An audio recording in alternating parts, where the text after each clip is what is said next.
Ja, worry. Listening is a skill, luister my reg en weg. Yes. Worry.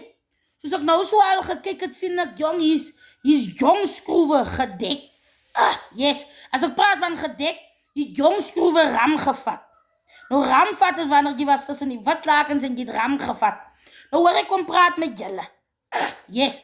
Ek weet is winter, ons wil nie wasie, ek myself wil nie wasie, maar julle wat ram gevat het, asseblief toch mense. Julle gaan ons nou kliniek toe. Sit vir jou in 'n shade provision in. Asseblief my suster, kam die hare, was hy nek, was jou kwaaf. Yes.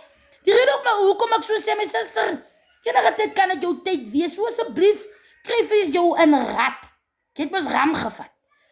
Yes. So jy is mos nou op 'n kraam promission. So asseblief, kom toch pad toe julle wat ram gevat het, was julle kwaafs. Weet julle, kom maar vertel over julle die ding.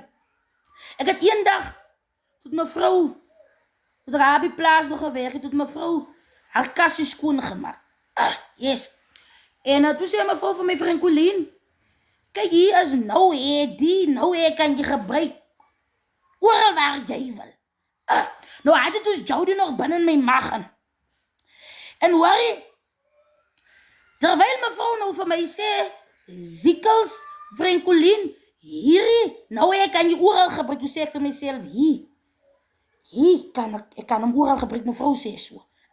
Mevrou het nog nie gesê, ek kan hom by my gwaaf gebruik, maar ek het het nou by my gwaaf gebruik. As ek Jan Wannerie, kyk die dag, toe sit ek haastig huis, toe wat ek by die huis kom, hoe sit ek vir nou by my gwaaf aan, jong.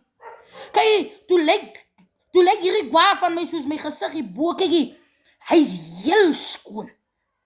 So asseblief vrouens, julle wat ramvat, maak toch jou gwaaf, kry hom in orde. Toe ek loop kraam met Jody, toe sê die sister wat vir Jody vang, sy het nog nooit so mooi gwaaf gesien nie. Hy is glad skoon.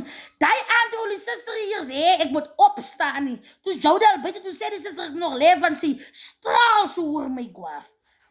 So asseblief, mense, julle wat ram gevat het, kry jou gwaaf en rat, maak vir hom mooi skoon. Moenie laat die sister nou moet tussen 'n klomp bos vol hare, en wie van julle het mos hy pitte draad van onderaf.